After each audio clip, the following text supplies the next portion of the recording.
Ya, baik, shalom. Baik, kita akan belajar. Ini lebih kepada sebuah pelajaran ketimbang sebuah khotbah, ya. Karena itu saya akan menyampaikannya. Saya kira juga waktu tidak memungkinkan saya menyampaikan seluruh materi saya. Tapi nanti kalau saudara mau yang materinya tertulis, boleh ambil di pengurus gereja, ya.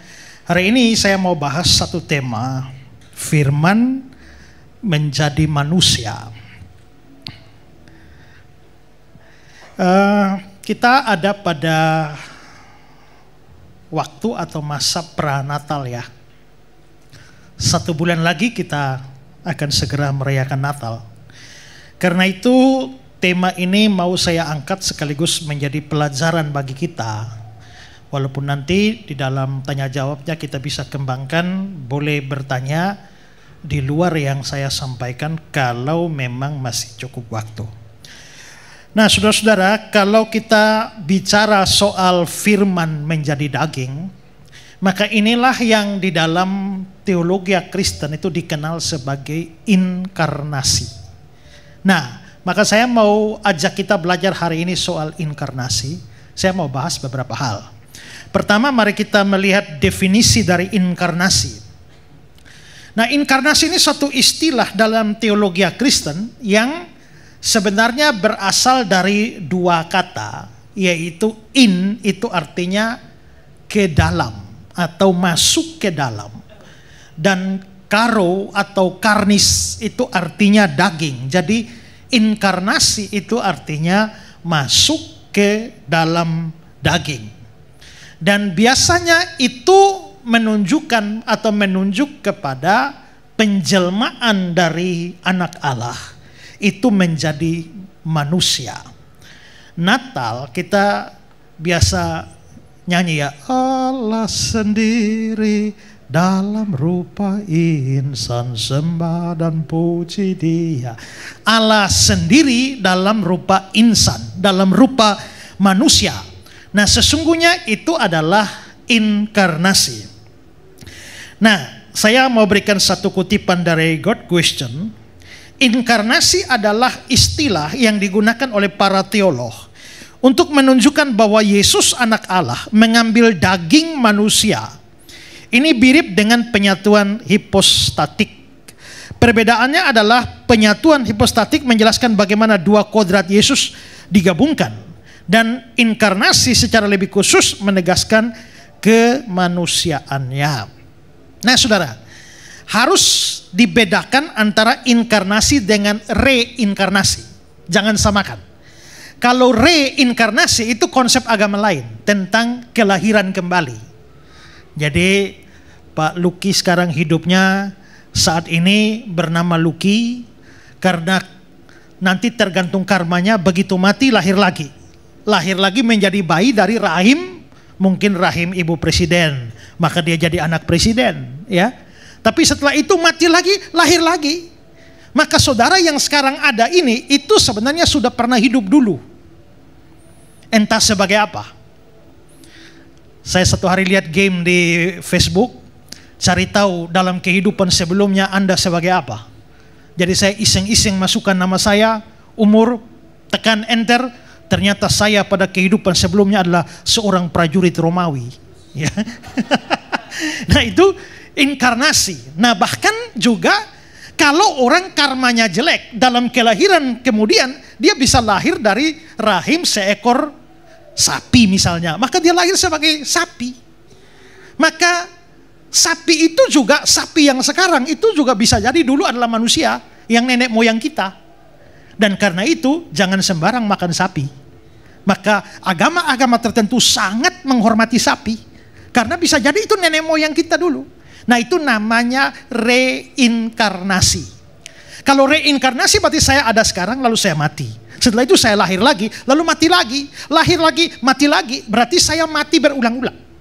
Padahal di dalam Alkitab Kristen tidak begitu. Manusia ditetapkan mati satu kali saja. Setelah itu dihakimi. Perkecualiannya kalau mati itu tiba-tiba Tuhan Yesus bangkitkan seperti Lazarus. Nah, itu artinya Mati, bangkit, lalu mati lagi kan? Berarti bisa mati 2 kali. Nah itu perkecualian. Tapi secara umum semua manusia itu mati 1 kali. Kalau mati 1 kali maka tidak ada yang namanya reinkarnasi. Itu tidak ada. Yang ada cuma inkarnasi, dalam pengertian adalah anak Allah menjelma menjadi manusia yang terjadi pada waktu Natal. Ya, itu definisinya. Sekarang hal kedua yang saya mau bicarakan adalah subjek dari inkarnasi. Orang Kristen percaya pada Allah Tritunggal, Bapa, Anak, dan Roh Kudus. Allah kita itu adalah Allah yang esa, tetapi Allah yang esa itu ada di dalam 3 pribadi, yaitu Bapa, Anak, dan Roh Kudus. Bapa itu bukan anak. Anak itu bukan Roh Kudus. Roh Kudus itu bukan Bapa. Bapa itu bukan Roh Kudus. Itu pribadi berbeda. Tapi kita percaya mereka satu karena satu di dalam hakikatnya. Tapi pokoknya Bapa bukan anak, anak bukan Bapa. Begitu juga dengan Roh Kudus. Nah, pada waktu kita bicara soal inkarnasi, yaitu penjelmaan menjadi manusia, maka ingat baik-baik. Yang menjelma menjadi manusia itu cuma satu pribadi, yaitu pribadi kedua, yaitu anak. Ya, anaklah yang menjelma menjadi manusia. Bapa tidak, Roh Kudus tidak. Anak itu yang menjelma jadi manusia. Waktu jadi manusia, dia dikasih nama Yesus. Kalau kita lihat Yohanes 1 ya, perhatikan Yohanes 1, pada mulanya adalah firman. Firman itu adalah sebutan atau gelar untuk anak. Firman atau anak itu bersama-sama dengan Allah. Maksudnya Allah Bapa. Jadi firman atau sang anak bersama-sama dengan sang Bapa. Dan firman anak itu adalah Allah. Ini sehakikat dengan Allah. Baru ayat 14, firman atau anak itu telah menjadi manusia dan diam di antara kita. Maka yang menjadi manusia itu adalah sang firman atau sang anak, pribadi kedua dari Tritunggal yang namanya Yesus. Filipi pasal 2 ayat 5, Kristus Yesus yang walaupun dalam rupa Allah tidak menganggap kesetaraan dengan Allah yang dimaksudkan situ Bapa, sebagai milik yang harus dipertahankan, melainkan telah mengosongkan dirinya sendiri, mengambil rupa seorang hamba dan menjadi sama dengan manusia. Maka Kristus Yesus itulah yang menjadi sama dengan manusia. Maka subjek dari inkarnasi itu adalah pribadi anak yang kedua. Karena itu sekali lagi Bapa tidak pernah jadi manusia. Roh Kudus tidak pernah menjadi manusia, hanya sang anak. Ini perlu ditekankan karena di dalam sejarah, bukan hanya pada sejarah masa lampau tapi juga sekarang, itu ada pandangan tentang Tritunggal yang sebenarnya sesat. Ya. Yang juga dulu disebut sebagai modalistik monarkianisme, atau nama lainnya itu adalah patripasianisme, atau juga sabellianisme karena dipelopori oleh seorang yang namanya Sabellius, yang pada zaman modern ini itu biasa disebut sebagai Ones. Ya. Nah, itu mempunyai pandangan bahwa Tritunggal itu sebenarnya adalah satu pribadi dengan 3 peran atau 3 sebutan. Jadi sebenarnya orangnya satu. Pada waktu dia mencipta, dia menampilkan diri sebagai Bapa.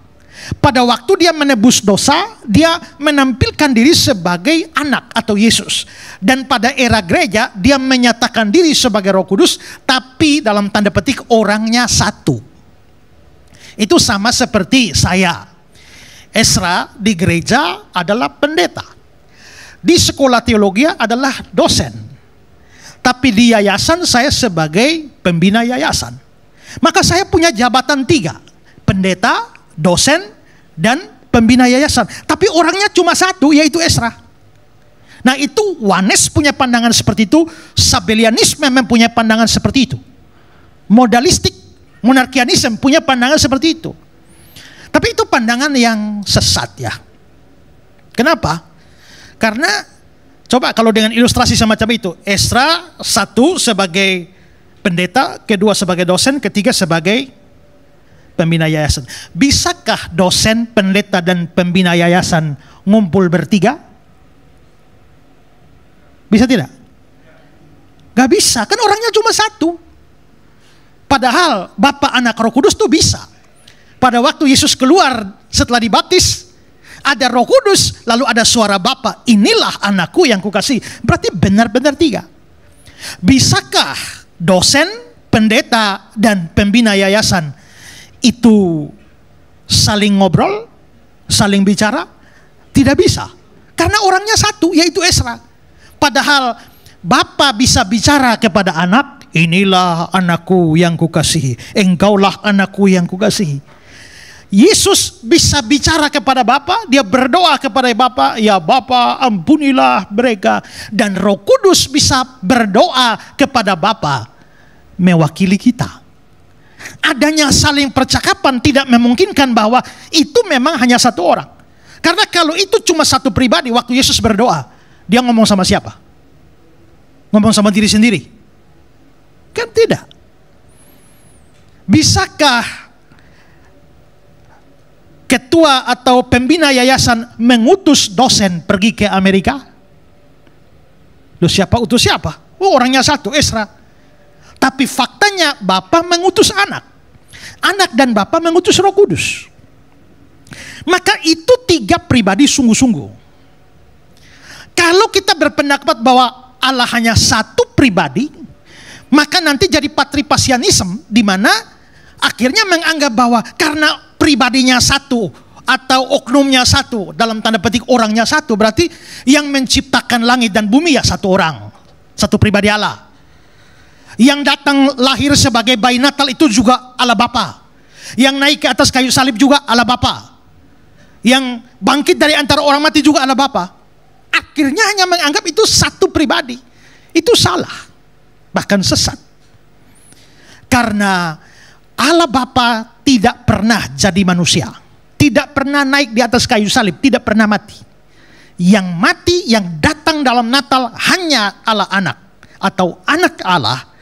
Yang mati bangkit itu cuma Anak Allah. Karena itulah harus berhati-hati ya. Kadang-kadang orang Kristen tidak memahami doktrin Allah Tritunggal, dia salah berdoa. Oh Bapa, terima kasih ya Bapa surgawi, terima kasih Bapa karena Engkau telah mati bagiku. Salah itu, Bapa tidak pernah mati bagimu. Ya. Maka menyanyi juga harus benar. Sekarang saya tanya saudara. Ada orang yang nyanyinya benar, tapi tidak sungguh-sungguh. Dengan ada orang yang nyanyinya sungguh-sungguh, tapi salah. Saudara pilih mana? Yang pertama benar, tapi nggak sungguh-sungguh. Yang kedua sungguh-sungguh serius, tapi salah. Dua-duanya jelek, bukan? Dua-dua jelek. Yang benar adalah ya harus benar dan sungguh-sungguh. Nah kalau kita sungguh-sungguh tapi salah, itu kan repot itu. Bersungguh-sungguh dalam kesalahan. Ya. Makanya seperti hari Minggu kemarin saya ngomong tuh, saya sangat seleksi di dalam lagu. Coba saya ajak saudara berpikir. Telah kulihat bukti kasih-Mu. Kasih siapa?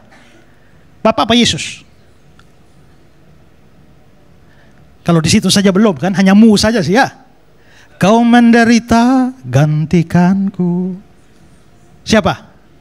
Yesus, karena Yesus yang menderita. Dengan darah-Mu kau selamatkanku. Darah siapa? Yesus. Bapa tidak pernah punya darah. Kini hidupku memuliakan-Mu. Berarti mu siapa? Yesus. Maka konteks ayat ini, lagu ini adalah bicara Yesus. Tiba-tiba masuk ref, terlalu besar kasih-Mu. Bapa apa Yesus? Maka saya berpikir, yang cipta lagu ini apakah dia memahami bahwa Yesus itu Bapa? Sehingga ayatnya, lirik pertama itu konteksnya Yesus, tiba-tiba ref dia masuk Bapa? Kalau seperti itu maka dia keliru. Lagu itu salah. Tapi belum tentu salah. Karena mungkin saja penulis lagu itu mau berkata bahwa di balik pengorbanan dan penderitaan Yesus itu terbukti kasih Allah yang besar. Karena Allah yang mengasihi mengorbankan anaknya untuk menderita. Kalau pikirannya begitu itu benar. Jadi apakah lagu itu benar atau salah? Ya tergantung penulisnya maksudnya bagaimana. Ya kan? Boleh menyanyi lagu itu? Boleh. Asal saudara punya pengertian yang benar. Gitu ya. Itu masih ambigu, masih bisa ya, bisa tidak. Tapi ada yang memang betul-betul salah. Nah kalau memang salah itu ya tidak usah menyanyilah.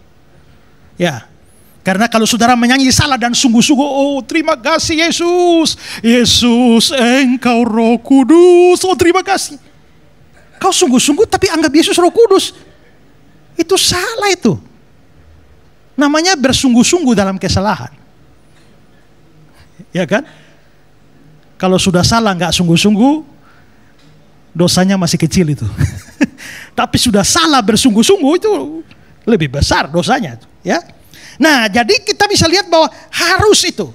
Maka berdoa juga harus benar. Ya, menyanyi juga harus benar dengan pengertian bahwa Bapa tidak pernah naik di atas kayu salib mati menggantikan kita, itu tidak. Waktu saudara percaya Yesus, saudara jadi anak siapa? Jadi anak siapa? Anak Allah kan? Atau anak Yesus? Kita ini anak Bapa atau anak Yesus? Saya pernah berdoa dengar orang, terima kasih oh Bapak Yesus, ini anakmu ya Yesus. Kita bukan anak Yesus, kita anak Bapa. Yesus juga anak Allah, sama dengan kita. Maka Yesus itu adalah anak Allah, kita juga anak Allah. Berarti Allah punya anak banyak. Iya, satu anak asli yaitu Yesus, kita yang lain itu anak adopsi. Adopsi kenapa? Karena dulunya kita anak iblis. Waktu percaya Yesus baru diangkat, diberi hak, diberi kuasa jadi anak Allah. Maka hubungan Yesus dengan kita tuh bukan Bapa dan anak. Kalau Yesus anak Allah, kita juga anak Allah. Hubungan kita dengan Yesus kakak adik dong, ya kan? Maka Yesus itu saudara sulung kita. Kan kata Alkitab begitu. Ya, kata Alkitab begitu. Coba lihat waktu Maria Magdalena bangun, Yesus bangkit, Maria Magdalena mau tahan Yesus, bilang sabar karena aku belum pergi kepada Bapamu dan Bapakku. Berarti kita dan Yesus itu sama-sama anak. Sama-sama anak, hanya beda dia anak sungguh-sungguh, kita anak adopsi. Karena dia anak sungguh-sungguh, anak yang sungguh-sungguh itu cuma satu, makanya Yesus disebut anak tunggal Allah. Yang sungguh-sungguh tidak ada lebih dari satu, makanya anak tunggal. Itu pun istilah Yesus anak Allah tidak boleh dipahami bahwa Allah kawin lalu punya anak. Itu yang salah dipahami oleh orang Islam. Karena kita percaya Yesus itu anak Allah, tidak berarti Allah beranak. Allah kawin lalu beranak lalu namanya Yesus. Tidak. Itu pengertiannya lain. Tapi pokoknya saudara, kita bisa melihat yang berinkarnasi itu cuma anak. Bapa tidak, Roh Kudus tidak. Tapi itu tidak berarti bahwa Bapa dan Roh Kudus tidak terlibat di dalam peristiwa inkarnasi. Kalau kita lihat Matius 1 ayat 20, anak yang di dalam kandungannya adalah dari Roh Kudus. Berarti Roh Kudus punya peranan. Roh Kudus membuat mujizat sampai Maria itu bisa mengandung walaupun tidak hubungan seks dengan Yusuf. Lukas 1 ayat 35. Roh Kudus akan turun atasmu dan kuasa Allah yang maha tinggi akan menaungi engkau. Lalu Roma 8 ayat 3, yang telah dilakukan Allah, maksudnya Allah Bapa, dengan jalan mengutus anaknya sendiri dalam daging. Atau Galatia 4 ayat 4, Allah Bapa mengutus anaknya yang lahir dari seorang perempuan. Berarti Roh Kudus terlibat, Bapa terlibat, tapi yang jadi manusia hanya anak. Itu subjek dari inkarnasi. Ya, jadi jangan keliru.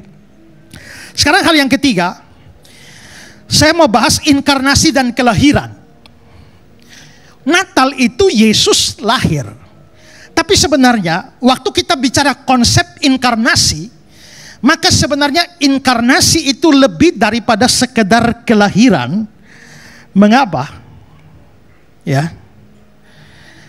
Karena Yesus memang lahir. Tapi inkarnasi seperti saya jelaskan tadi itu adalah penjelmaan atau masuk ke dalam daging. Maka inkarnasi itu sebenarnya memberikan dua hal penting pada kita. Yang pertama, inkarnasi menunjukkan adanya keaktifan, sedangkan kelahiran itu bersifat pasif.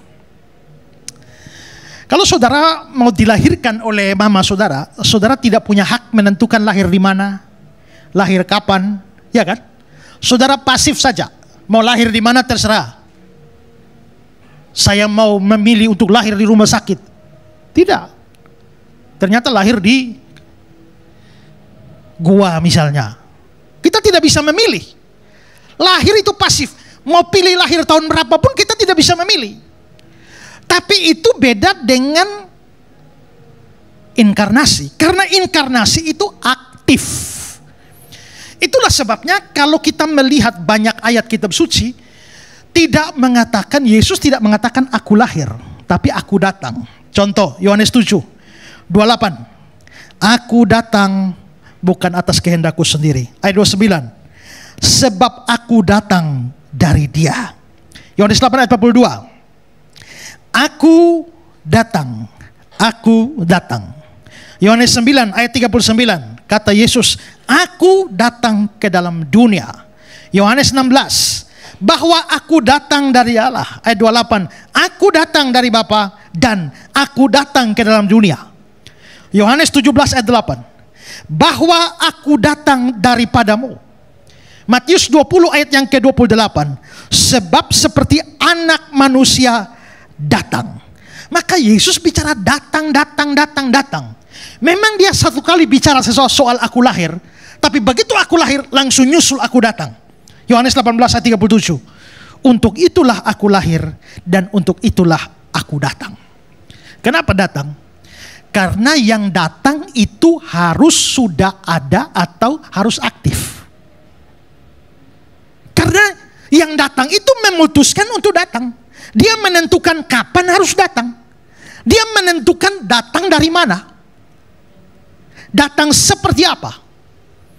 Maka inkarnasi jelas menunjukkan bahwa Yesus itu aktif. Yang kedua adalah inkarnasi menunjukkan pra-eksistensi Yesus. Saya pernah bikin tulisan, bikin khotbah keunikan Yesus Kristus. Saya juga menulis buku tentang itu. Keunikan Yesus Kristus. Apa yang membuat Yesus sangat berbeda dengan seluruh tokoh dalam dunia ini. Dunia mempunyai sejarawan-sejarawan yang hebat, politikus hebat, juga mempunyai filsuf-filsuf, guru-guru yang hebat. Tapi Yesus selalu berbeda. Dia berbeda. Ya. Dalam pembukaan buku itu saya bilang, Yesus Kristus, siapakah dia? Dia tidak pernah menulis sebuah buku pun, tapi ribuan buku ditulis tentang dia. Dia tidak pernah menulis sebuah lagu pun, tapi jutaan lagu ditulis tentang dia. Dia bukan seorang panglima perang, tapi setiap hari di kolong langit ini selalu saja ada orang menyerahkan diri menjadi prajuritnya. Siapakah tukang kayu dari Nazaret itu? Lalu saya mencatat begitu banyak keunikan Yesus Kristus. Dan salah satunya keunikan Yesus Kristus adalah Yesus Kristus adalah satu-satunya orang yang sudah ada sebelum dia lahir. Saudara lahir tahun 1970, pertanyaannya 1960 saudara ada di mana? Tidak ada kan? Tidak ada. Kalau Yesus bilang aku datang, maka dia sudah harus ada dan memutuskan datang. Maka datang itu menunjukkan keberadaan sebelumnya. Saudara lahir tahun 70, paling-paling tahun 69 dalam rahimnya mama. Makanya untuk saudara cocok aku lahir, bukan aku datang. Karena aku datang mengindikasikan pra-eksistensi. Setuju? Ku tak membawa apapun juga saatku. Nah itu dia.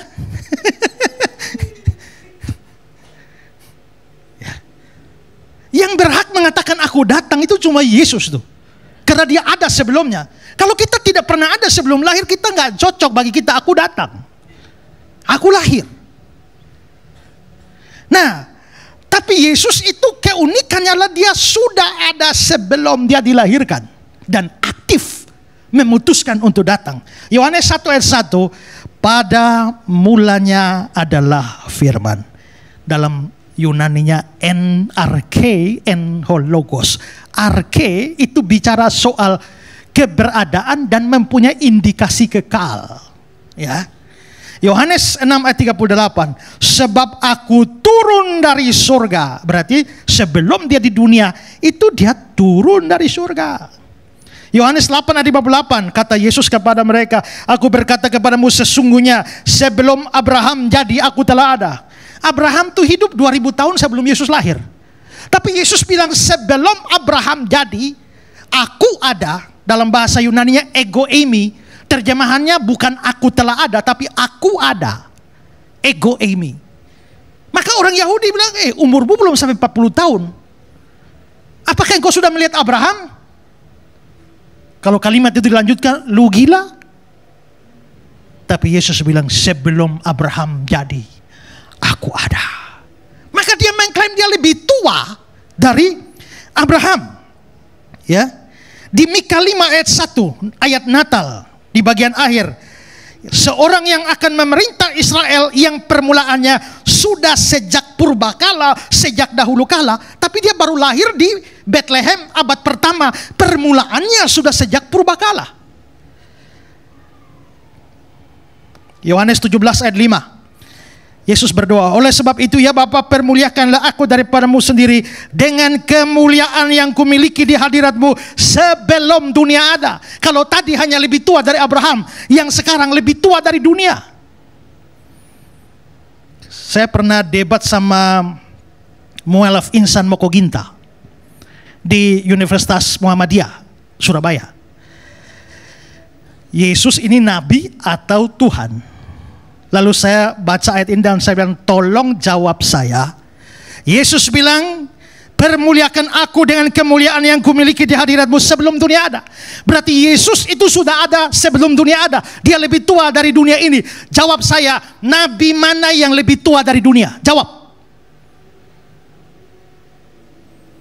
Maka Insan Moko Ginta mulai putar-putar, dia bilang, kalau kita melihat ayat ini dikatakan Yesus berdoa, permuliakanlah aku ya Bapa. Kalau Yesus Tuhan, kenapa dia berdoa? Saya bilang, kamu tidak jawab pertanyaan saya.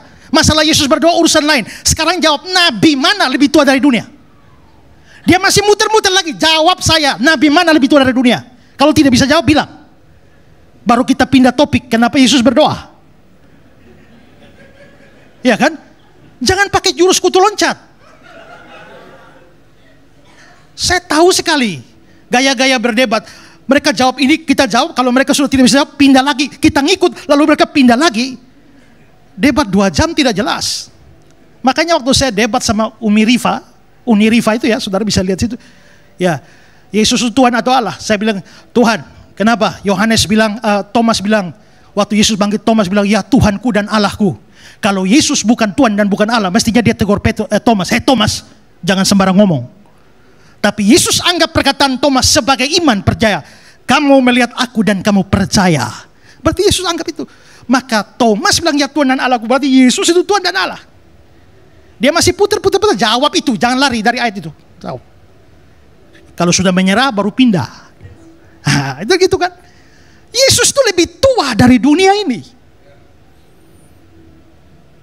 Ya. Lalu Galatia 4 ayat 4. Tetapi setelah genap waktunya, ingat ya, ini saya melenceng sedikit. Genap waktunya Allah mengutus anaknya dalam daging ya. Itu berarti bahwa Natal itu terjadi pada waktu yang tepat. Karena ada orang bilang, Pak, kenapa Yesus tidak datang dari zaman Adam berdosa, Yesus langsung datang supaya banyak orang selamat? Tidak, kita tidak tahu alasannya. Pokoknya Natal terjadi pada waktu yang tepat. Allah mengutus anaknya. Coba saudara pikir, Allah mengutus anaknya. Waktu Allah mengutus anaknya terus lahir jadi bayi Natal. Pertanyaannya, kalau anaknya belum ada waktu lahir, terus yang diutus siapa?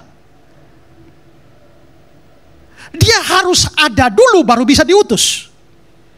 Maka di balik pengutusan itu menunjukkan pra-eksistensi. Maka Charles Haddon Spurgeon bilang begini, dia ada sebelum dia dilahirkan ke dalam dunia ini. Karena Allah mengutus anaknya, dia sudah ada. Karena kalau tidak, maka dia tidak bisa diutus. Bagaimana mengutus yang tidak ada? John Calvin bilang, anak yang diutus harus sudah ada sebelum dia diutus. Dan ini membuktikan kekekalan keilahiannya. Maka ini satu kebanggaan Kristen itu adalah kita memiliki Tuhan yang sudah ada sebelum dia dilahirkan. Orang Islam tanya, sejak kapan Yesus jadi Tuhan? Itu pertanyaan salah, karena Tuhan tidak pernah jadi Tuhan. Kalau ada yang pernah jadi Tuhan, berarti dia bukan Tuhan sebelumnya. Waktu debat dengan Islam, Yesus diangkat jadi Tuhan pada Konsili Nisea tahun 325. Lah, bagaimana Yesus baru diangkat jadi Tuhan tahun 325? Berita Natal, hari ini telah lahir bagimu Kristus Tuhan. Berarti waktu lahir itu sudah Tuhan, sebelum lahir juga Tuhan. Karena 750 tahun Yesaya sudah bilang, namanya disebutkan orang El Gibor, Allah yang perkasa. Maka disitulah kita harus bangga punya Yesus. Nabi mana yang ada sebelum dilahirkan? Musa, nabi besar Yahudi pun tidak ada sebelumnya itu. Muhammad itu juga tidak ada sebelumnya. Siddhartha Buddha juga tidak ada sebelumnya. Siapapun, satu-satunya orang dalam sejarah sudah ada sebelum lahir itu Yesus.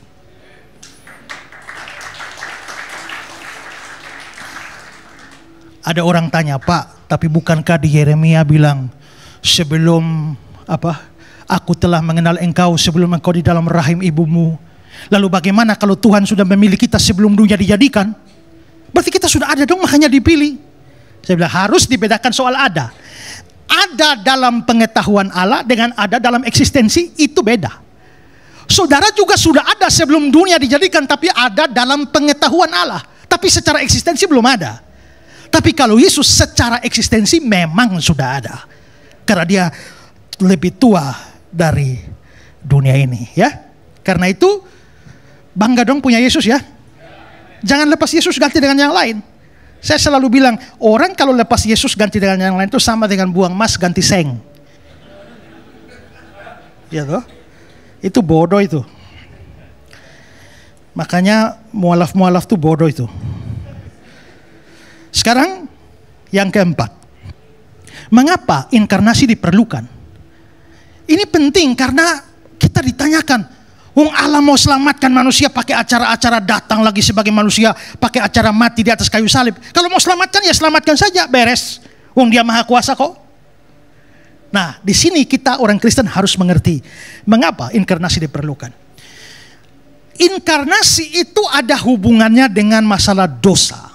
Dengan kata lain, kalau dosa tidak pernah ada, maka inkarnasi tidak pernah ada. Kalau dosa tidak pernah terjadi, maka Yesus tidak perlu datang ke dalam dunia. Ada orang mengatakan bahwa ya walaupun tidak ada dosa, Yesus pasti datang. Itu salah. Karena semua ayat yang bicara tentang inkarnasi, Yesus datang sebagai manusia, itu selalu ada hubungannya dengan problem dosa. Coba lihat Lukas 19 ayat 10. Anak manusia datang, itu inkarnasi, untuk mencari dan menyelamatkan yang hilang. Kalau nggak ada yang hilang, ngapain dia datang dan mencari? Mencari apa? Maka inkarnasi itu karena ada yang hilang karena dosa. Yohanes 3 ayat 16. Dia telah mengaruniakan anaknya yang tunggal, itu inkarnasi, supaya tidak binasa, melainkan beroleh hidup yang kekal. Tidak binasa karena apa? Ya karena dosa. Yohanes 10 ayat 10. Aku datang, itu inkarnasi, supaya mereka mempunyai hidup. Hidup apa? Hidup rohani, karena lagi mati. Mati rohani karena dosa. Galatia 4. Allah mengutus anaknya yang lahir dari seorang perempuan, itu inkarnasi. Ayat 5. Dia diutus untuk menebus mereka, menebus orang berdosa. 1 Timotius 1 ayat 15. Kristus Yesus datang ke dunia, inkarnasi, untuk menyelamatkan orang berdosa. 1 Yohanes 3:8. Untuk itulah anak Allah menyatakan dirinya, inkarnasi, supaya ia membinasakan perbuatan-perbuatan iblis itu. Maka di sini kita bisa lihat inkarnasi mempunyai hubungan dengan dosa. Nah, kalau begitu kita semua orang berdosa, tapi kenapa harus ada Natal? Kenapa Allah harus datang sebagai manusia? Yang pertama, ini berhubungan dengan syarat seorang juru selamat. Gini ya, saudara orang berdosa, saya orang berdosa, kita harus binasa lah. Allah itu adil, tidak mungkin dia membiarkan orang berdosa lolos. Dosa kecil apapun harus dihukum. Itu Allah itu adil. Tapi karena Allah juga mengasihi, kasihnya besar, dia mau supaya kita tidak jadi dihukum. Ingat, Allah harus menghukum tapi kita tidak dihukum. Bagaimana kita tidak dihukum tapi dia tetap menghukum? Caranya adalah hukumannya diarahkan kepada pihak lain dan bukan pihak kita. Dan pihak lain itu adalah juru selamat. Nah, tapi tidak semua orang bisa jadi juru selamat. Supaya jadi juru selamat itu minimal 2 persyaratan utama. Syarat pertama jadi juru selamat adalah harus manusia. Karena yang berdosa itu manusia. Kedua, syarat jadi juru selamat itu harus tidak berdosa sama sekali. Satu dosa pun tidak boleh ada. Coba lihat Roma 6 ayat 23. Upah dosa ialah maut. Perhatikan kata dosa di sana tuh bukan bilang upah dosa-dosa ialah maut. Upah dosa. Berarti satu dosa pun maut. Maka saya selalu bilang syarat masuk neraka itu dosa satu. Jadi kalau saudara punya dosa cukup satu saja layak masuk neraka. Kalau dosanya 1 juta, masuk neraka lebih panas. Syarat masuk neraka itu dosa 1. Jadi kalau juru selamatnya punya dosa 1 saja, juru selamatnya juga harus masuk neraka. Nah kalau juru selamat masuk neraka, ya dia sudah otomatis tidak bisa menebus kita dong. Maka syarat juru selamat itu manusia. Kedua, tidak boleh ada dosa. Oke, mari cari siapa yang bisa memenuhi persyaratan. 1, manusia. 2, tidak berdosa 1 pun. Cari sudah manusia. Dari Sabang sampai Merauke. Ada? Gak ada, karena semua berdosa. Berarti cari di dunia ini ada banyak manusia, hanya tidak ada yang tidak berdosa. Kalau begitu juru selamat gak bisa dari manusia, dari dunia ini, karena berdosa semua. Maka mari kita cari di luar dunia ini, di sorga. Adakah yang tidak berdosa? Ada. Allah. Masalahnya Allah bukan manusia. Di sini ada manusia tapi berdosa. Di sana ada yang tidak berdosa tapi bukan manusia. Lalu terus bagaimana mendapatkan manusia yang tidak berdosa? Bagaimana kalau yang tidak berdosa itu jadi manusia saja? Supaya yang tidak berdosa itu jadi manusia, maka sekarang muncul manusia tapi tidak berdosa.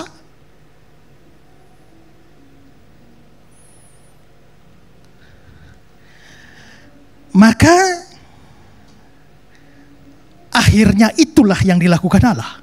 Allah yang tidak berdosa menjadi manusia. Tapi dia harus manusia sungguh-sungguh, tidak boleh manusia jadi-jadian. Karena tiba-tiba dia muncul dari laut, itu namanya manusia jadi-jadian. Tiba-tiba dia muncul dari dalam tanah, itu manusia jadi-jadian. Kalau dia manusia sungguh-sungguh, dia harus lahir dari seorang manusia. Itulah sebabnya penjelmaan itu, kelahiran itu harus terjadi dari seorang manusia. Maka akhirnya kita bisa lihat juru selamat itu lahir dari perawan Maria, seorang manusia, sehingga dia benar-benar manusia. Maka karena dia tidak berdosa, sehingga akhirnya dia menjadi orang yang tidak berdosa. Maka sekarang coba lihat Ibrani 2 secara cepat 14-15. Anak-anak itu dari darah dan daging, maka dia juga menjadi sama dan mendapat bagian dalam keadaan mereka, itu darah dan daging. Jadi juru selamat itu juga harus punya darah dan daging. Ayat 17. Itulah sebabnya maka dalam segala hal dia harus disamakan dengan saudara-saudaranya, yaitu punya darah dan daging. Ayat Ibrani 4 ayat 15, bagian akhirnya, hanya tidak berbuat dosa. Ibrani 7 ayat 26. Yang saleh tanpa salah, tanpa noda, yang terpisah dari orang berdosa. Makanya saudara, satu kali saya bicara tentang kesucian Kristus. Saya bilang saudara bisa bersyukur karena Tuhan sembuhkan saudara. Saudara bersyukur karena Tuhan kasih mujizat. Saudara bisa bersyukur karena utang lunas. Saudara bisa bersyukur karena sembuh dari sakit. Tapi pernahkah saudara bersyukur karena Yesus suci? Seandainya waktu kecil Yesus sempat mencuri mangga di tetangganya, maka dia tidak layak jadi juru selamat, maka dia tidak bisa naik di atas kayu salib menebus saudara. Saudara masuk neraka. Seandainya Yesus pernah curi mangga, kamu masuk neraka. Seandainya Yesus pernah melawan mamanya satu kali saja, kamu masuk neraka. Seandainya Yesus pernah nakal satu kali saja, menonjok temannya waktu kecil, kamu masuk neraka. Kita ini sebentar baik, sebentar tidak baik, sebentar taat, sebentar tidak taat kan? Sebentar berkenan pada Tuhan, di gereja pas nyanyi-nyanyi berkenan pada Tuhan, di tempat parkir bisa tidak berkenan. Tapi tentang Yesus, Allah Bapa sendiri berkata, inilah anakku yang kukasihi, kepadanya aku berkenan. Kalau Bapa selalu, Yesus selalu berkenan pada Bapa, dia memang gak berdosa sama sekali. Ya? Jadi yang jadi juru selamat itu harus tidak berdosa. Maka semua yang berdosa gak bisa jadi juru selamat. Dan kedua, ini berhubungan dengan hukuman dosa. Orang berdosa harus dihukum. Hukumannya apa? Kejadian 2 ayat 17. Pada hari engkau memakannya, pastilah engkau mati. Hukuman dosa itu mati. Roma 6 ayat 23, upah dosa itu maut. Jadi, kalau sekarang sudah ada juru selamat, juru selamat mau menebus kita, juru selamatnya harus mati. Nah sekarang, kalau juru selamat harus mati, terus juru selamat tidak pernah jadi manusia, bagaimana bisa mati? Jadi mengapa Yesus harus datang sebagai manusia? Supaya bisa mati. Tujuan datang supaya mati. Anak manusia datang untuk memberikan nyawanya menjadi tebusan bagi banyak orang. Ketika orang Islam menyerang iman Kristen, bagaimana Yesus bisa jadi juru selamat sedangkan menyelamatkan diri dari salib saja nggak bisa? Gampang jawabnya. Ngapain juga menyelamatkan diri? Kalau mau menyelamatkan diri nggak usah datang. Iya toh? Memang datangnya untuk mati. Orang namanya berhasil tuh harus disesuaikan kesesuaian antara keberhasilan dan rencana. Rencananya datang untuk mati. Kalau dia nggak jadi mati, berarti gagal dong. Tapi rencana datang untuk mati dan ternyata mati, berarti berhasil dong. Ya kan?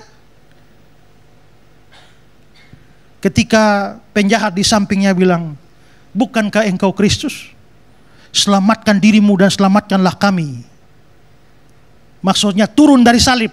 Setelah itu selamatkanlah kami. Jikalau engkau Kristus, turunlah dari salib. Selamatkan dirimu dan selamatkanlah kami. Lalu seorang teolog bilang, untung saat itu Yesus tidak tersinggung.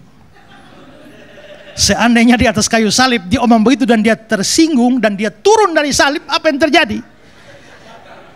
Kalau sampai dia turun dari salib hari ini, kau dan aku yang akan naik ke sana. Untung dia. Jadi memang datang untuk mati. Jadi sebenarnya kalau kita melihat, Natal itu terjadi supaya ada Paskah, ada Jumat Agung.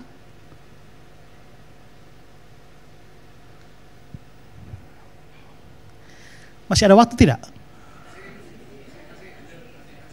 Lanjut ya? Oke. Ya. Saya tambah 1 poin lagi, masih ada 3 poin, tapi 2 poin terakhir saya tidak sampaikan, yang tambahkan 1 aja. Sekarang apa yang terjadi saat inkarnasi? Ingat ya, inkarnasi itu Allah yang jelma jadi manusia. Nah, salah satu sifat Allah itu tidak berubah. Coba lihat Maliaki 3 ayat 6. Bahwasanya aku Tuhan tidak berubah. Yakobus 1 ayat 17. Padanya tidak ada perubahan dan bayangan karena pertukaran. Jadi Allah tidak pernah berubah menjadi bukan Allah. Allah tidak pernah pensiun jadi Allah untuk sementara maupun seterusnya. Sekali Allah tetap jadi Allah.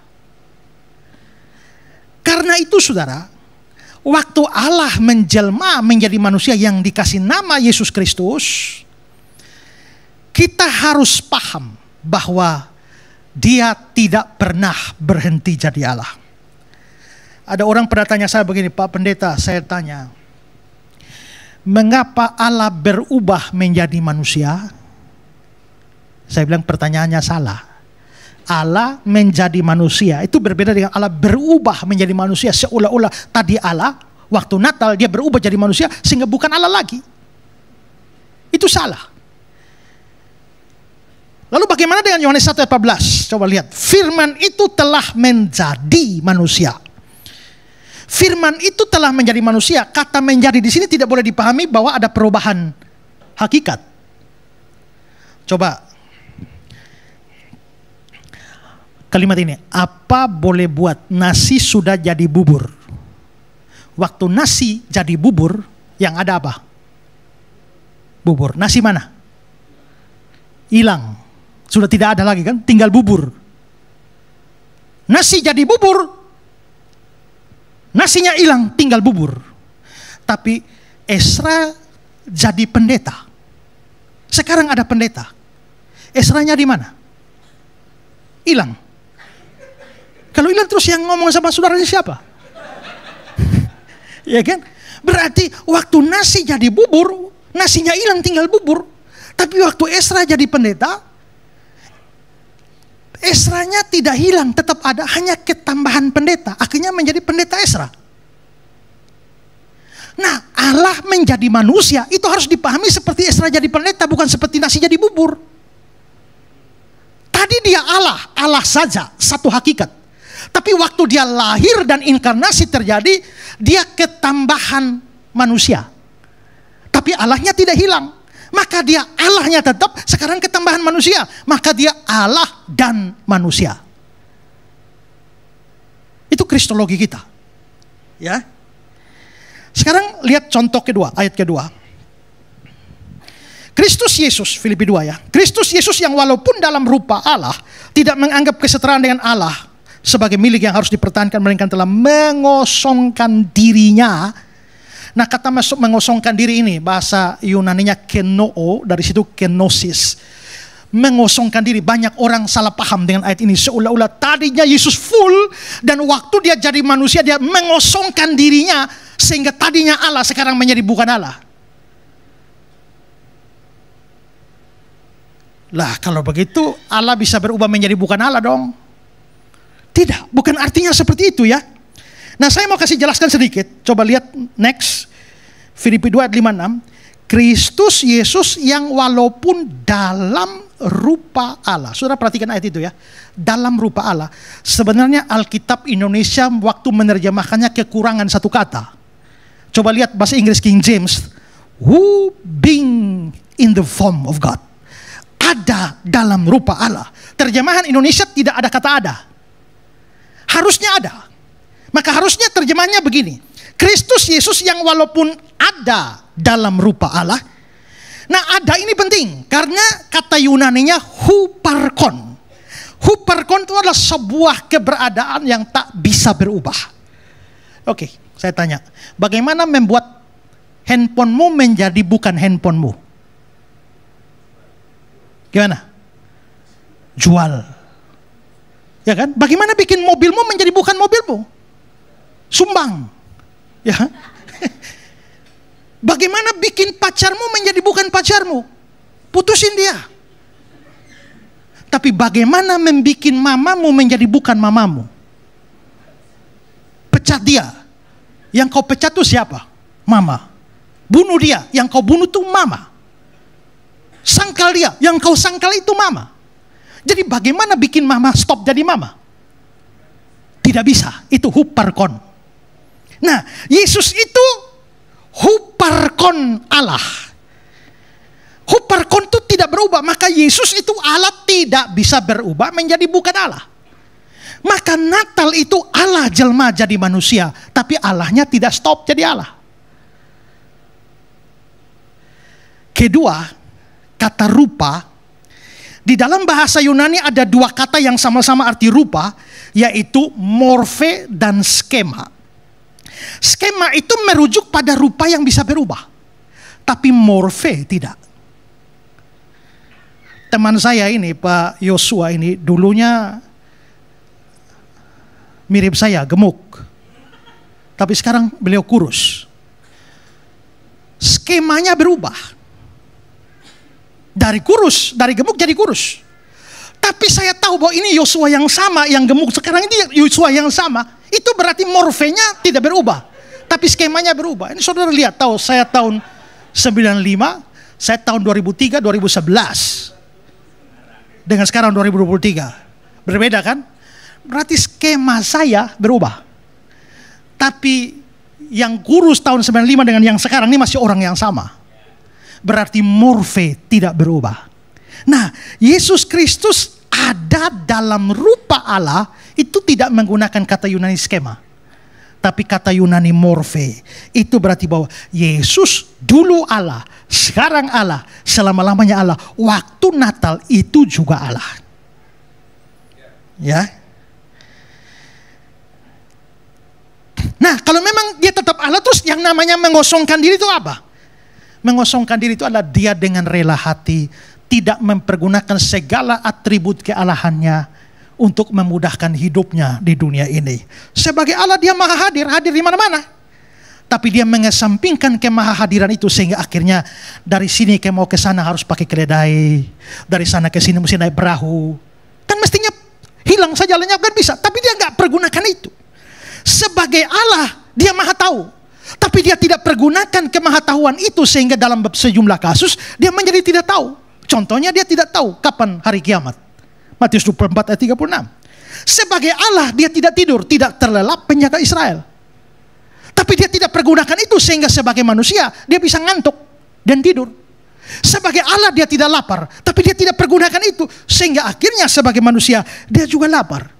Dengan kata lain, pengosongan diri itu sama seperti orang pintar yang tidak menunjukkan kepintarannya sehingga nampak sebagai orang goblok.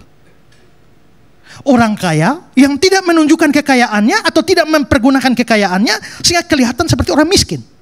Orang kuat tidak mempergunakan atau memperlihatkan kekuatannya sehingga nampak sebagai orang lemah. Nah, itulah pengosongan diri. Tapi yang pasti adalah dia tidak pernah berhenti jadi Allah. Nah, nanti kita muncul problem baru. Karena begitu dia Allah dan manusia di dalam satu pribadi, maka kita mulai rumit ketika kita bicarakan hubungan antara kealahan dan kemanusiaannya. Sehingga bagaimana dia bisa sebagai Allah dia maha tahu, tapi sebagai manusia dia tidak maha tahu. Bagaimana sebagai Allah dia maha hadir, tapi sebagai manusia dia tidak maha hadir. Nah, itu butuh pembahasan khusus. Waktu orang Islam tanya, waktu Allah, Yesus itu kalau Yesus Allah, ya waktu Yesus jadi manusia surga kosong dong. Saya jawab, enggak dong, kan ada Bapa, ada Roh Kudus. Kedua, Yesus datang sebagai manusia, tapi sebagai Allah dia tetap maha hadir. Jadi dia masih di surga dong. John Calvin bilang Yohanes 1 ayat 1, pada mulanya firman, firman itu adalah Allah. Ayat 14, firman itu menjadi manusia dan diam di antara kita. Tapi ayat yang ke-18 dibilang, anak tunggal Allah yang ada di pangkuan Bapa. Sehingga John Calvin berkata, anak Allah meninggalkan surga dengan cara sedemikian rupa tanpa meninggalkan surga. Itu kemahahadiran.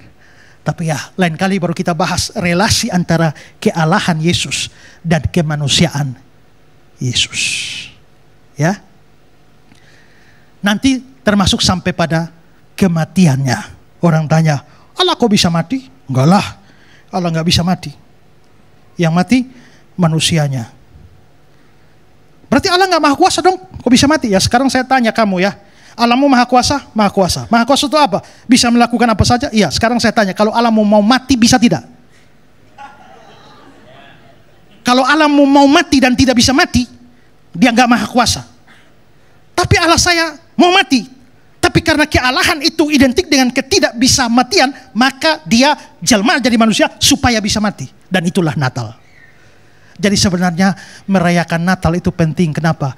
Natal itu adalah momen di mana Allah menyediakan juru selamat satu-satunya untuk dunia ini. Ya. Makanya waktu merayakan Natal kita harusnya bersuka cita, dunia bersuka cita, kita bersuka cita, kita punya juru selamat. Tapi kalau kita punya juru selamat tapi tidak menerima juru selamat, biar Natal ada, kau tetap masuk neraka. Maka Natal, dunia disediakan juru selamat, tapi kita mau menyambut juru selamat itu dalam hati kita, sehingga kita diselamatkan dari kebinasaan kekal. Tuhan memberkati kita. Ya, silakan. Kali ini berikan tepuk tangan buat Tuhan kita. Bapak Ibu, kita akan masuki sesi Q&A, sesi tanya jawab. Ya, langsung aja Pak Esra ya. Ada pertanyaan pertama. Bapak Pendeta, bagaimana cara praktis menjelaskan Trinity kepada orang bukan Kristen? Karena banyak orang yang bertanya, gimana, kenapa kok Allahmu ada 3? Itu bukan, bagaimana kita bisa menjelaskan? Ada orang pernah tanya sama saya begini, Pak, tolong jelaskan pada saya Tritunggal. Kalau saya mengerti, saya akan jadi Kristen. Saya bilang nggak bisa. Kenapa? Karena orang hanya bisa mengerti kalau Roh Kudus mencerahkan dia. Tapi Roh Kudus baru diberikan orang kalau orangnya orang percaya. Jadi kalau dia percaya, dia akan diberikan Roh Kudus. Kalau Roh Kudus diberikan pada dia, maka pikirannya dicerahkan. Waktu dia baca kitab suci, dia mengerti. Tanpa Roh Kudus tidak bisa. Jadi kamu harus punya Roh Kudus, baru saya jelaskan. Bagaimana cara kamu punya Roh Kudus? Kamu harus percaya Yesus dulu. Baru saya jelaskan. Nanti kamu mengerti. Ya kan? Itu. Jadi memang sulit. Demi kepentingan berapologia tentu bisa. Kita bisa menunjukkan di sana bahwa tidak ada kontradiksi sama sekali. Ya, di antara, karena kita bilang Allah itu esa, tapi 3 pribadi. Maka kita harus berhati-hati dalam setiap, jangan bilang satu Allah adalah 3 Allah. Itu salah.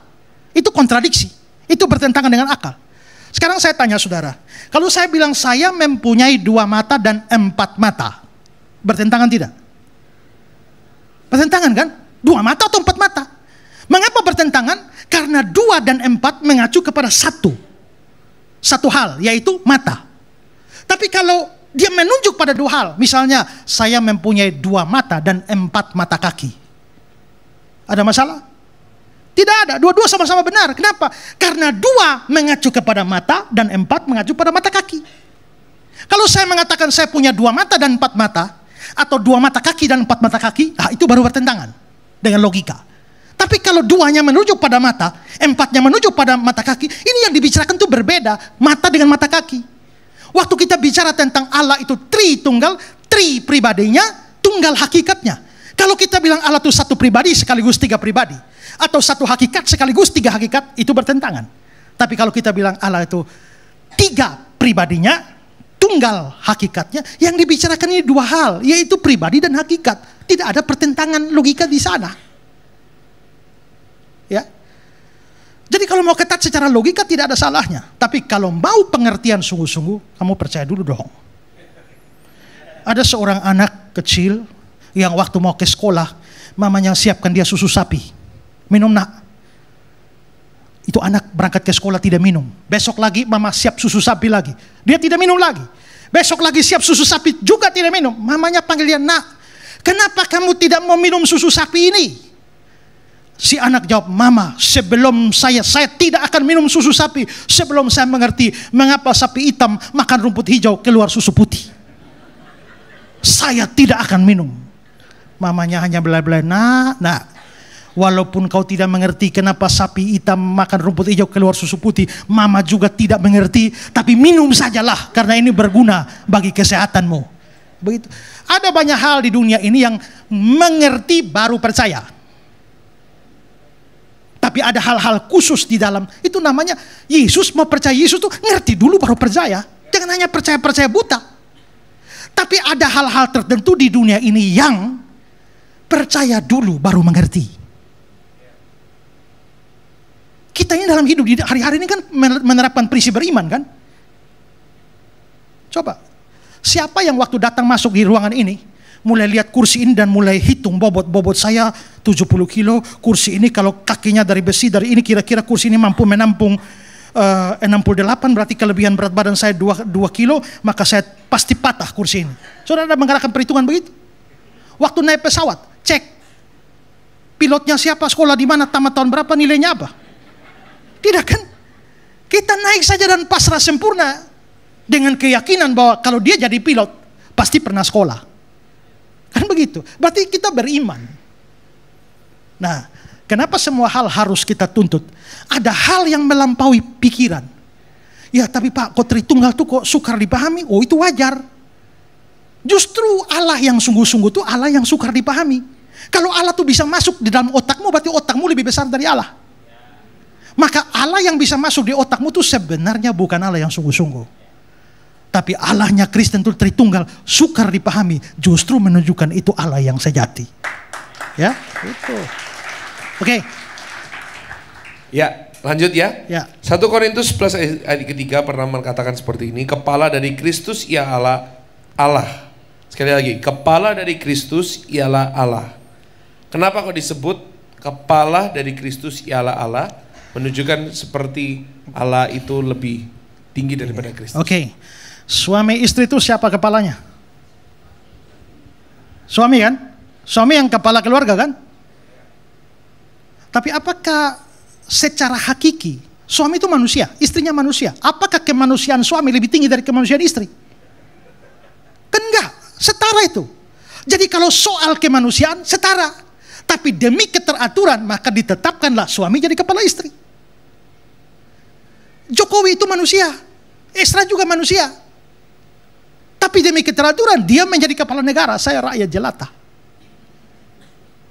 Secara kedudukan di negara ini dia lebih tinggi dari saya. Tapi secara hakiki dia manusia, saya manusia. Kemanusiaan Jokowi tidak lebih tinggi dari saya. Kemanusiaan saya tidak lebih rendah dari Jokowi. Nah, kalau dikatakan Kristus itu adalah Bapa atau Allah itu adalah kepala dari Kristus, maka itu tidak berbicara dalam konteks hakikat kealahan. Ya, karena apa? Ya karena Kristus kan diutus oleh Bapa. Yang mengutus itu lebih besar daripada yang diutus. Tapi lebih besar apanya? Lebih besar kedudukannya atau jabatan atau fungsinya. Tapi bukan hakikatnya. Hakikatnya setara. Sama seperti suami kepala istri, tapi secara manusia setara. Begitu. Ya. Baik. Lanjut ya.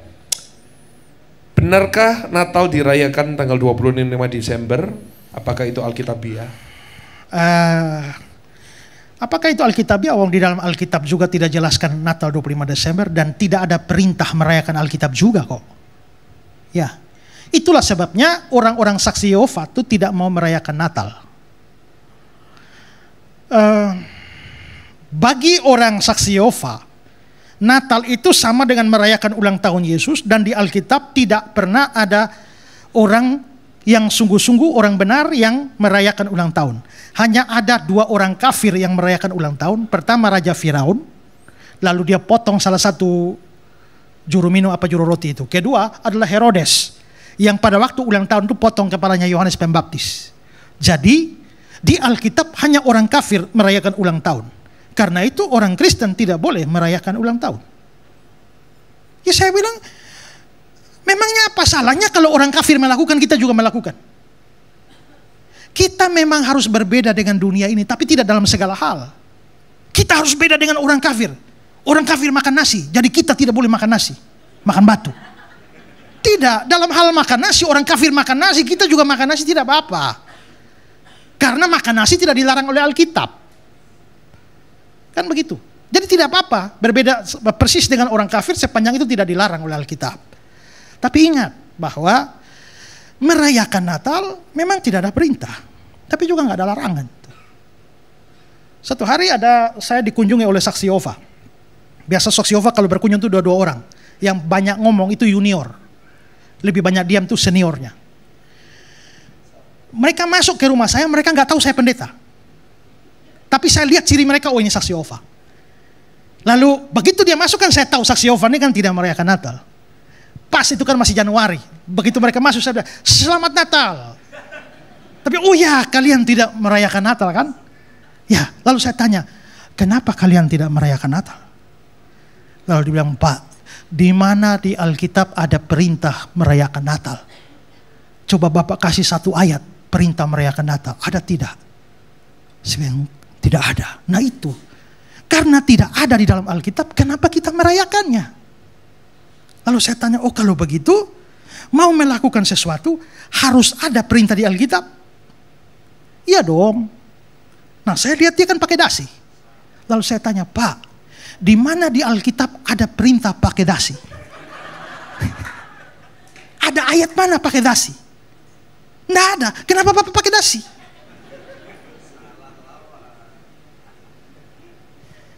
Tidak ada perintah pakai dasi, tapi kan nggak ada larangan. Ada orang itu loh yang inbox saya, pendeta, masa pendeta kok main Facebook? Loh, apa salahnya? Ya kan?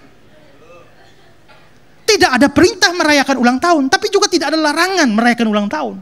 Kalau ada perintah, lakukanlah. Kalau ada larangan, jangan lakukan. Tapi dalam kasus tidak ada perintah, tidak ada larangan, boleh lakukan, boleh tidak. Tapi dengan catatan, itu harus membawa kemuliaan bagi Allah. Jikalau engkau makan, jikalau engkau minum, jikalau engkau melakukan sesuatu yang lain, lakukanlah bagi Allah. Memang soal tanggal Natal itu selalu kontroversial. Ya, bukan hanya soal tanggal, tapi bulan, tahun. Nah, itu juga butuh diskusi yang panjang tentang itu. Tapi bagi saya sih, yang paling penting bagi kita tuh bukan kapan Yesus lahir, tapi apa yang dia kerjakan dengan kelahirannya dan kehidupannya bagi kita. Bapak yang di depan, Bapak tahu tanggal lahirnya Jokowi? Gak tahu. Kenapa? Gak penting juga kan? Yang penting bukan tanggal lahirnya Jokowi, tapi apa yang dibuat Jokowi untuk Indonesia. Nah, kan begitu kan? Saya tidak omong politik loh ya. Ini hanya contoh saja, ilustrasi saja ya. Jadi yang paling penting itu apa yang Yesus lakukan. Dia lahir, dia mati, dia bangkit bagi kita. Dia mau lahir tahun berapa, ke tanggal berapa, terserah lah. Ya. Kan begitu sih. Oke? Iya. Pak Esra, jika Bapa, Anak, dan Roh Kudus dalam satu hakikat dan Bapa adalah otoritas tertinggi dari ketiganya, siapakah yang akan memerintah di langit dan bumi yang baru kelak? Ini ada tulisan akan memerintah di langit dan bumi yang baru kelak. Begini, maksudnya Bapa punya otoritas tertinggi itu dalam pengertian konteks inkarnasi, di mana Bapa mengutus anak. Ya, sebagai anak, sebagai utusan. Tapi jangan pernah dibayangkan bahwa Bapa itu paling top, lalu anak jadi nomor 2 dan Roh Kudus jadi nomor 3. Tidak. Sebagai Allah, Yesus tidak lebih rendah sedikit pun dari Bapa. Demikian juga Roh Kudus. Sehingga ketiganya memerintah. Walaupun kita bisa melihat bahwa ada hal-hal tertentu lebih diidentikan pada satu pribadi. Tetapi ketiganya, misalnya dalam menciptakan alam semesta, Allah Bapa mencipta. Tapi Yesus juga mencipta, Yohanes 1 ayat 3, Ibrani 1 ayat 3, Kolose 1 ayat 16. Tapi juga Roh Kudus itu melayang-layang, merakefet, memberikan kehidupan pada ciptaan di Kejadian 1 ayat 2. Dalam penghakiman juga, ya Yesus menghakimi, Bapa menghakimi, Roh Kudus menghakimi, ketiganya esa, itu ada dalam penghakiman. Jadi siapa yang memerintah di langit dan bumi baru? Begitu ya pertanyaannya. Nah, itu jadi soal lagi, karena konsep langit dan bumi baru itu dalam eskatologi juga macam-macam. Ya, jadi kalau mau menjawab pertanyaan itu, maka kita harus sepakat dulu atau memahami dulu langit dan bumi baru itu apa sih? Itu harus dijelaskan dulu, baru kita bicara soal pemerintahannya. Karena begitu masuk doktrin akhir zaman, kita masuk pada aliran-aliran besar dan seluruh teolog terbagi-bagi di dalam pemahaman itu. Maka itu butuh studi khusus. Tapi intinya begini adalah bahwa akhirnya pengendali dari seluruh alam semesta ini tetap Allah yang esa dalam 3 pribadi itu. Ya. Iya, apakah Tuhan menerima saya? Ini mungkin pertanyaan pribadi ya. Apakah apa? Tuhan menerima saya sebagai pendosa LGBT yang terus berusaha bertobat namun terus jatuh dalam dosa. Ini bukan teologis Pak Esra, ini lebih ke pribadi. Apakah Tuhan menerima saya sepanjang orang berdosa datang dan sungguh-sungguh? Tuhan tidak pernah menolak siapapun. Bagaimana kalau saya memang sudah sungguh-sungguh bertobat tapi jatuh? Ya bukankah kita semua juga model begitu ya? Tak usah omong dosa LGBT. Tapi dalam dosa-dosa yang lain bukankah kita begitu? Kalau kita harus bebas dari semua dosa baru selamat, saya yakin tidak ada yang selamat. Termasuk saya. Ada. Hanya yang membuat keyakinan keselamatan itu adalah kita percaya waktu Kristus mati di atas kayu salib. Dia mengatakan tetelestai, sudah selesai. Sudah selesai itu dia bayar dosa masa lalu kita, dosa sekarang dan dosa akan datang. Sampai dosa terakhir sebelum kau masuk lubang kubur, dia sudah bayar. Pertanyaannya, dosa mana yang bisa membawa kamu ke neraka? Tidak ada. Kalau begitu Pak, kalau kita berdosa juga selamat. Kalau begitu kita berdosa saja. Ya, kalau kau pikir begitu, itu pikiran orang belum beriman. Maka kau tidak akan selamat. Karena kalau orang sungguh-sungguh beriman, dia selalu merindukan untuk taat Tuhan. Menyenangkanmu, senangkanmu, hanya itu kerinduanku. Tapi biarpun jatuh, bolak-balik. Tapi sikap terhadap dosa itu menentukan. Ada orang yang cinta dosa dengan ada orang yang benci dosa. Saya jatuh dalam dosa ini, tapi saya benci sekali dengan dosa ini. Sikap pada dosa itu menentukan kesungguhan kita. Perjuangan kita melawan dosa itu perjuangan sampai akhir. Ya. Tapi untuk saudara yang bertanya seperti itu, terus berjuang. Berdoa, minta kekuatan dari Tuhan. Dan saya percaya keajaiban bisa terjadi bagi seorang yang rindu dipulihkan oleh Tuhan. Tuhan bisa mengubah itu. Ya. Oke. Terakhir ya Pak Isra, satu terakhir. Apakah Isa dengan Yesus itu sama Pak Pendeta? Kalau berbeda kenapa mereka? Karena mereka sendiri tidak percaya Tritunggal, tetapi Yesus masuk dalam Tritunggal. Saya kurang ngerti, tapi intinya apakah Isa dengan Yesus itu sama Pak Pendeta? Ada pandangan yang berbeda di kalangan para teolog. Ada yang bilang sama, ada yang bilang tidak sama. Saya menonton terakhir itu ada video satu orang yang diwawancara Dr. Lee, kayak siapa tuh? Richard Lee itu ya. Saya kira perempuan, ternyata laki-laki yang diwawancara itu. Ya, nama Elia itu loh. Banyak orang kasih tahu saya, bagus sekali. Lalu minta respon saya. Saya tidak lihat semua, tapi pas saya lihat tuh ada, apakah Yesus dan Isa sama? Dia bilang nggak sama dong.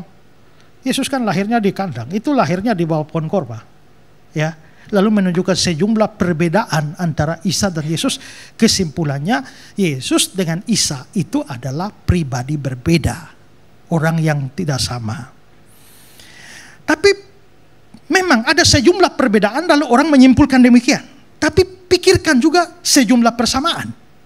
Karena Isa di dalam Quran itu mamanya nama Maryam atau Maria, bapaknya juga nama Yusuf.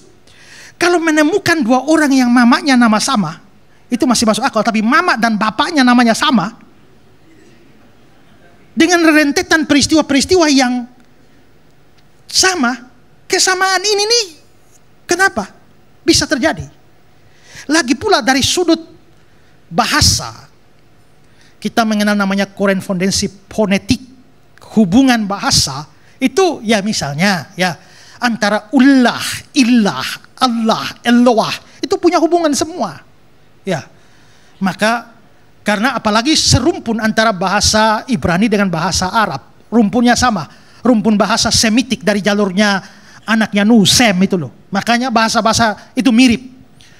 Abodah dalam bahasa Ibrani sampai di Arab menjadi ibadah. Sampai Indonesia menjadi ibadah. Kados bahasa Ibrani sampai ke Arab jadi kudus, sampai ke kita jadi kudus. Di bahasa Ibrani itu neraka itu Gehenna. Dari Gehenna sampai ke Arab, kalau Arab tuh G di Ibrani jadi J, makanya Hagar jadi Hajar. Ya, lalu Gabriel menjadi Jibril. Maka Gehenna itu di Arab menjadi Jahana. Jahana sampai ke Indonesia jadi Jahanam. Nah, itu makanya neraka Jahanam betul, ya. Nah, itu ada hubungan bunyi. Nah, antara Isa dengan, ingat ya, Yesus itu nama Yunani, Yesus. Nama Ibraninya tuh Yosua. Yosua tuh Yesus itu. Makanya ada orang tanya, Pak Pendeta, kalau anak saya lahir 25 Desember boleh kasih nama Yesus? Oh boleh. Kalau Yosua boleh, kenapa Yesus gak boleh? Di Portugal sana ada banyak orang nama Yesus. Di Timor Leste sana ada orang nama Yesus. Banyak itu. Ya, yang penting jangan Yesus Kristus saja. Ya toh? Karena kalau dikasih nama Yesus Kristus, tiba-tiba dia mabok dan ditangkap masuk penjara. Koran-koran menerbitkan Yesus Kristus ditangkap. Nah, itu kan jadi kacau itu ya. Nah, tapi hubungan bunyi dari Yosua menjadi Yesus, Yesus menjadi Isa, atau Isa Yasu, itu ada hubungannya. Ya. Karena Yosua itu bisa Hosea, Isaya, itu menjadi Isa. Sementara kata Al-Masih, itu Al itu kata sandang dalam bahasa Arab. Masih itu sama dengan bahasa Ibrani, Masiah. Yang dalam Yunani menjadi Mesias. Dalam Yunani itu Kristus. Sehingga Yosua, Hamasiah, Ha itu kata sandang bahasa Ibrani. Yosua, Hamasiah itu sama dengan Yesus Kristus, sama dengan Isa Al-Masih. Itu sama itu. Tapi kenapa kisahnya berbeda? Satu lahir di sini, satu lahir di sini. Kita harus bisa bedakan antara kesamaan bahasa dengan kesamaan teologis. Kalau secara bahasa sama, yang dimaksudkan sama, tapi secara teologis itu menjadi berbeda. Sekarang misalnya gini loh, hari ini saya ngajar di GSJS. Saudara semua lihat saya ngajar dan saudara tahu postur saya seperti apa. Lalu saudara mulai cerita kepada anak saudara, cucu saudara, cucunya cucu saudara, terus generasi bahwa pada tanggal sekian tuh pernah ada pendeta namanya Esra. Maka kira-kira ini 2023 sampai tahun 2070 ada satu orang dari generasi sana bilang Esra itu orangnya gemuk. Tiba-tiba satu generasi dari sini, Esra tuh orangnya kurus. Sekarang deskripsi sudah beda. Apakah mereka membicarakan orang yang sama? Ya, Esra yang sama yang pada tanggal sekian datang ngajar di GSJS. Orang yang dimaksudkan sama, tapi karena faktor-faktor tertentu, deskripsinya di sana tentang Esra lain, di sini lain. Berarti salah satu harus salah. Ya kan? Jadi yang dimaksudkan dengan Yesus dan Isa itu sama.